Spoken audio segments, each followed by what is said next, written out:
അപ്പോഴെല്ലാം ഗിരിയേട്ടൻ പ്രതികരിക്കാതിരുന്നത് കുഞ്ഞിനെ ഓർത്തിട്ടാണെന്ന് എനിക്ക് നന്നായിട്ടറിയാം.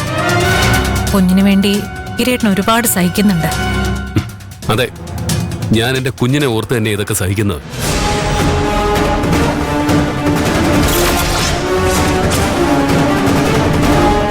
എന്റെ ഒരു ആഗ്രഹം ഗിരിയേട്ടൻ നടത്തി തരുമോ?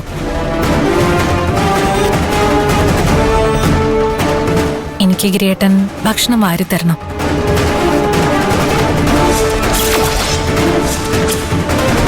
വീട്ടിലെ ഗിരിയേട്ടൻ മഞ്ജുവിന് വാരി കൊടുക്കുന്ന കാണുമ്പോ ഞാൻ ഒരുപാട് കൊതിച്ചിട്ടുണ്ട്. അതുപോലെ തന്നെ എനിക്കും ഗിരിയേട്ടന്റെ കരുതൽ ആസ്വദിക്കാൻ പറ്റണം.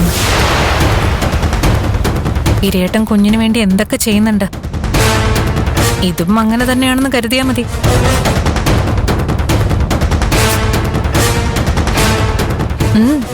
വേഗാവട്ടെ.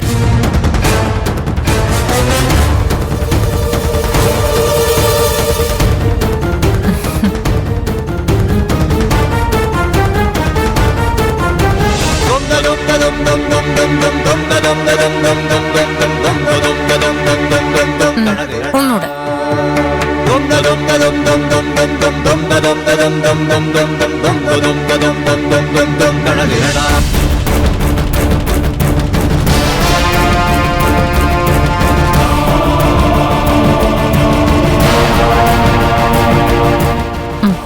ഇനി ഗിരിയേട്ടൻ കഴിച്ചോ.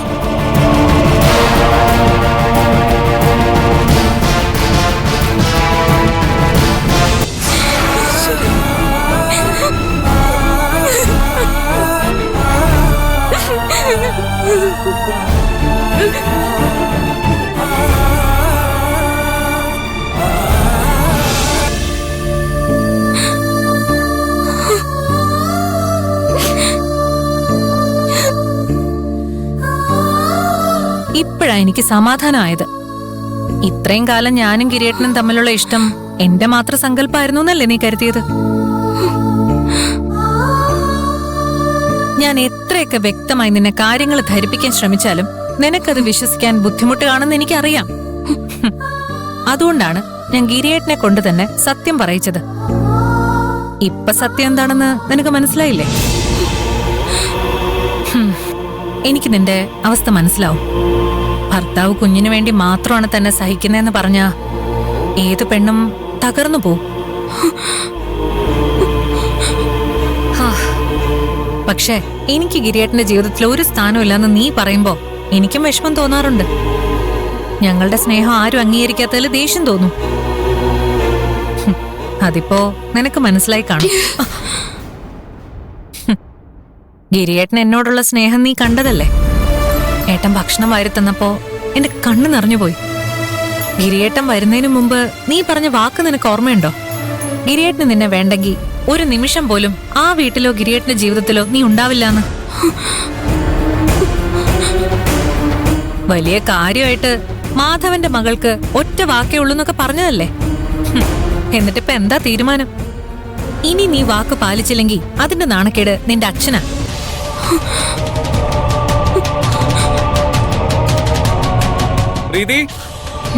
ആ ദാ വരുന്നു ഗിരിയേട്ടാ.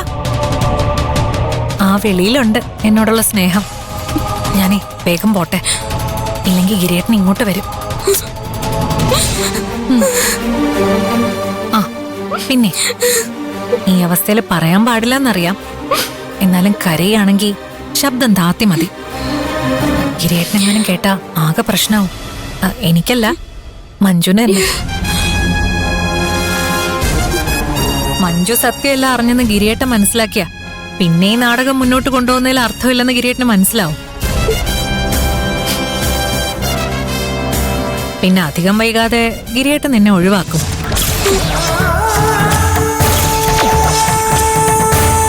അങ്ങനെ നിന്നെയും നിന്റെ കുഞ്ഞിനെയും വഴിയാധാരമാക്കി ഗിരിയേട്ടനെ സ്വന്തമാക്കണം എന്നുള്ള അത്യാഗ്രഹമൊന്നും എനിക്കില്ല. നിനക്ക് വേണമെങ്കിൽ ശബ്ദം ഉണ്ടാക്കാതെ ഇവിടെ നിന്നു. ആ പിന്നെ ഭക്ഷണം ബാക്കിയുണ്ട്, വേണമെങ്കിൽ കഴിച്ചോ. പ്രഗ്നന്റ് ആയിട്ട് പട്ടിണി കിടക്കണ്ട. ദാ വരുന്നു ഗിരിയേട്ടാ.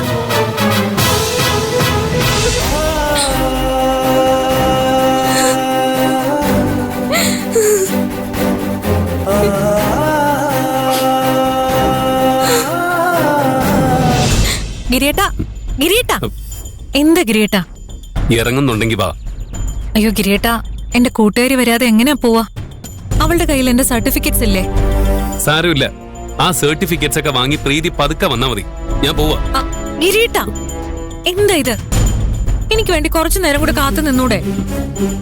ഞാൻ വന്നപ്പോ തന്നെ പറഞ്ഞതല്ലേ 10 മിനിറ്റേ ഞാൻ കാത്തു നിൽക്കുന്നു. ദേ ഇപ്പൊ അതിനേക്കാളും കൂടുതൽ സമയമായി. ഇനി കാത്തു നിൽക്കാൻ പറ്റില്ല. ഞാൻ സൈറ്റിൽ ഒരുപാട് ജോലികൾ മാറ്റി വെച്ചിട്ടാ ഇങ്ങോട്ട് വന്നത്. പ്രീതി ഒരു കാര്യം ചെയ്യും, ആ കൂട്ടുകാരികളുടെ കൂടെ ഷോപ്പിംഗ് കഴിഞ്ഞിട്ട് വന്നാ മതി. അവളുടെ കൂടെ പോവാനാണോ ഞാൻ ഗിരിയേട്ടന്റെ പുറകെ ഇത്രയും നടന്ന് സമ്മതിപ്പിച്ചെടുത്തത്? ഞാൻ പറഞ്ഞതല്ലേ, കാനഡയിലേക്ക് പോകുന്നതിന് മുമ്പ് ഗിരിയേട്ടന്റെ കൂടെ എനിക്ക് നല്ല കുറച്ച് ഓർമ്മകൾ ഉണ്ടാക്കണം. അതിനുവേണ്ടി ഇത്രയൊക്കെ ഞാൻ കഷ്ടപ്പെട്ടിട്ട് ഗിരിയേട്ടൻ അവസാന നിമിഷം ഒന്നും വേണ്ടാന്ന് വെച്ച് പോവാൻ പോവാണോ? കുറച്ചു നേരം കൂടെ കാത്തു നിൽക്കുക ഗിരിയേട്ടാ. സോറി. അങ്ങനെ സോറി പറഞ്ഞിട്ട് പോയാ ഞാൻ ചുമ്മാ നിൽക്കുന്ന കരുതിയോ? ഞാൻ ഉദ്ദേശിച്ചത് എന്തായാലും നടക്കണം.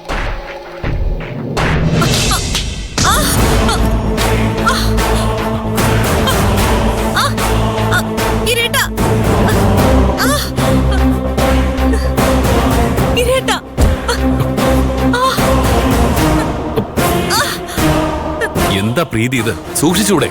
പെട്ടെന്ന് ഗിരിയേട്ടൻ തടയാൻ ശ്രമിക്കുന്നതിനിടയിൽ പറ്റിപ്പോയതാ. നമുക്ക് വല്ല ഡോക്ടറെയും കാണിക്കാം. അതൊന്നും വേണ്ട, എന്റെ കൂട്ടുകാരി ഡോക്ടറാ. അവള് വന്നു കഴിഞ്ഞാ എന്താന്ന് വെച്ചാ ചെയ്തോളൂ. തൽക്കാലം എന്നെ ഒന്ന് പിടിച്ച് അകത്ത് കിടത്തിയാൽ മാത്രം മതി. ഗിരിയേട്ട, പ്ലീസ് ഗിരിയേട്ട.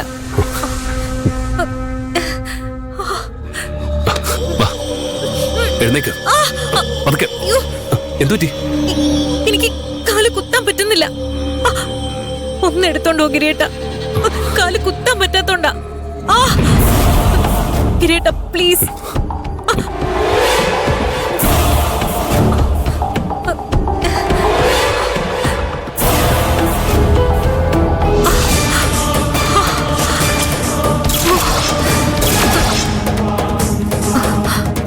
ആ മുറിയിലോട്ട് കയറിക്കോ.